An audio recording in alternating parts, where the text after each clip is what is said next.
से भरे हुए हैं, ये इनके मैनिफेस्टो में भी नजर आता है। कांग्रेस के मैनिफेस्टो में तो बंटवारे की गुनहगार मुस्लिम लीग की छाप नजर आती है। अब इंडी अलायंस में शामिल एक और दल ने देश के खिलाफ बहुत खतरनाक ऐलान किया है। उन्होंने अपने मैनिफेस्टो में लिखा है, जिस पोखरण की धरती ने भारत को परमाणु शक्ति से संपन्न किया, अब इंडी अलायंस का कहना है कि हम भारत के परमाणु हथियार नष्ट कर देंगे, दरिया में डुबो देंगे। भारत जैसा देश जिसके दोनों तरफ पड़ोसियों के पास परमाणु हथियार हो, क्या उस देश में परमाणु हथियार समाप्त करना, इसकी सोच ये समाप्त करना चाहता है इंडी अलायंस। क्या परमाणु हथियार समाप्त होने चाहिए? मुझे सबका जवाब चाहिए। क्या परमाणु हथियार समाप्त होने चाहिए? क्या परमाणु हथियार समाप्त होने चाहिए? मैं जरा कांग्रेस को पूछना चाहता हूं, आपके ये साथी, ये आपके इंडी अलायंस के साथी किसके इशारे पर काम कर रहे हैं? ये कैसा गठबंधन है जो भारत को शक्तिहीन करना चाहता है? आखिर किसके दबाव में आपका ये गठबंधन हमारे परमाणु ताकत को समाप्त करना चाहता है? एक तरफ मोदी भारत को शक्तिशाली राष्ट्र बनाने में जुटा है, वहीं इंडी गठबंधन वाले भारत को कमजोर देश बनाने का ऐलान कर रहे हैं। माता तनोट राय की धरती के लोग क्या इसे स्वीकार करेंगे? कमजोर देश आपको मंजूर है? शक्तिहीन देश आपको मंजूर है? क्या ऐसा सोचने वालों को सजा देंगे? इस चुनाव में सजा देंगे? कमल पर वोट दबा करके उनको सजा देंगे? और इसलिए पूरे देश के लोगों को इंडी गठबंधन से सतर्क रहने की जरूरत है। साथियों, जिस भारत मां के लिए हम अपने जीवन की परवाह नहीं करते, ये कांग्रेस पार्टी उसे सिर्फ एक जमीन का टुकड़ा मानती है। और इसलिए कांग्रेस के राष्ट्रीय अध्यक्ष राजस्थान की वीर भूमि में आकर कहते हैं कि मोदी ने कश्मीर से 370 हटाया तो राजस्थान से उसका क्या लेना देना, क्या वास्ता? यहां आकर के बोल के गए। ये राजस्थान की राष्ट्रभक्ति पर ऐसा सवाल करने की हिम्मत करते हैं? जिस राजस्थान के वीरों ने सीमा पर कश्मीर के लिए सीने पर गोलियां खाई, उससे पूछते हो कि कश्मीर से क्या वास्ता? इस बाड़मेर के सपूत भीखाराम मुंड ने करगिल युद्ध में अपना बलिदान दे दिया था। और कांग्रेस कहती है कि कश्मीर का राजस्थान से क्या वास्ता? जिस राजस्थान में, कश्मीर में जन्मे बाबू साहब रामदेव जी की घर घर पूजा होती हो, उससे पूछते हो कि कश्मीर से क्या रिश्ता? जब कश्मीरी हिंदुओं को उनके घर से खदेड़ा गया था, तब कितने ही परिवारों को राजस्थान ने बसाया था, गले लगाया था, और ये पूछते हैं कि राजस्थान का कश्मीर से क्या वास्ता? अरे उनको पता नहीं होगा।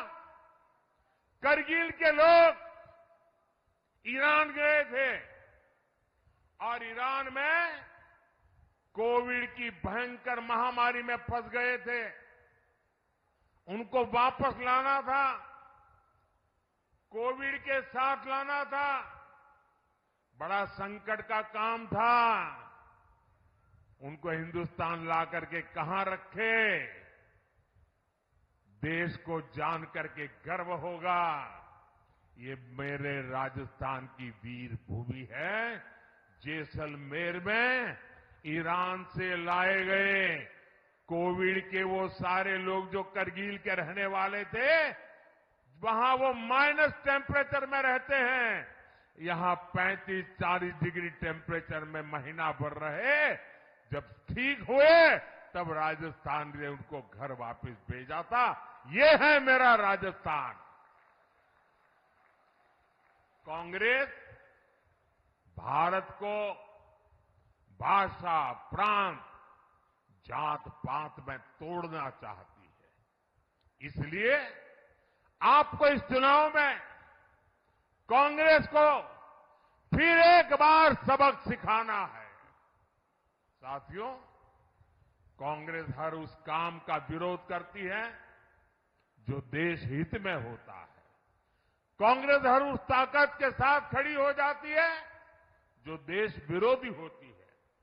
आप देखिए, हम लोग देश में, राजस्थान में शक्ति की उपासना करते हैं, माता की उपासना करते हैं, लेकिन कांग्रेस के शहजादे कहते हैं कि वो हिंदू धर्म की शक्ति का विनाश कर देंगे।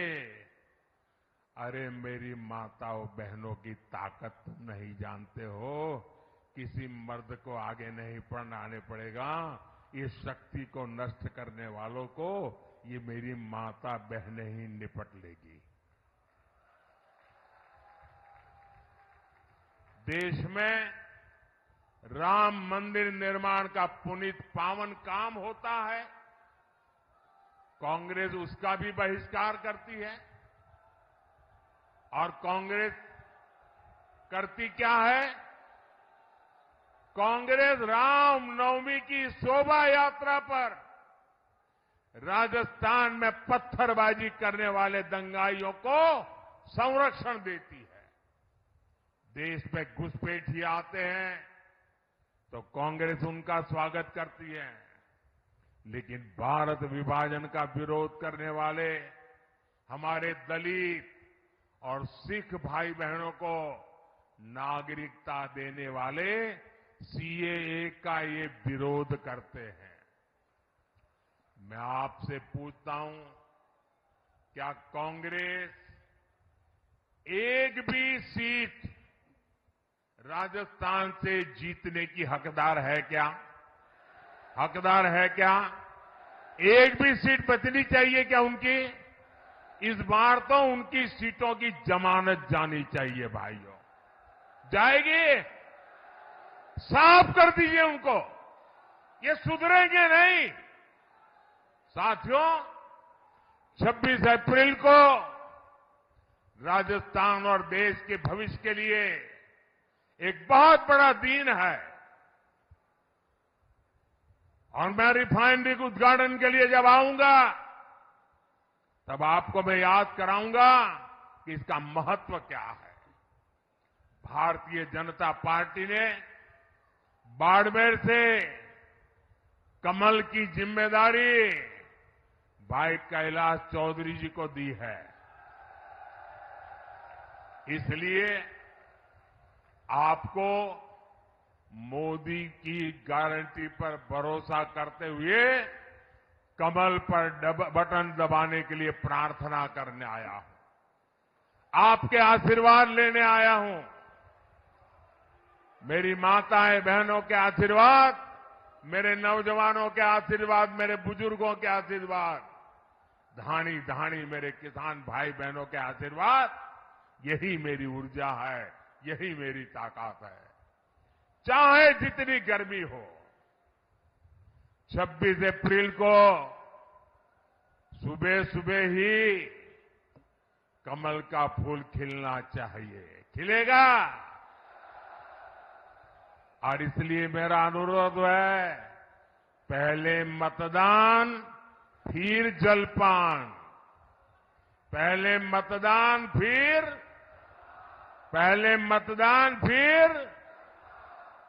अच्छा, मेरा एक और काम करोगे? जरा हाथ ऊपर करके बताइए, करोगे? सबके सब करोगे? माताएं बहनें भी करेगी?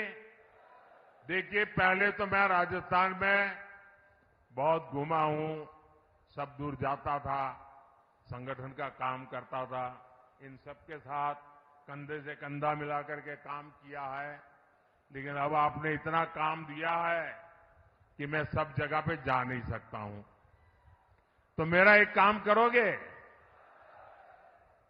घर घर जाकर बताइएगा कि अपने मोदी बाड़मेर आए थे और मोदी ने आपको प्रणाम कहा है।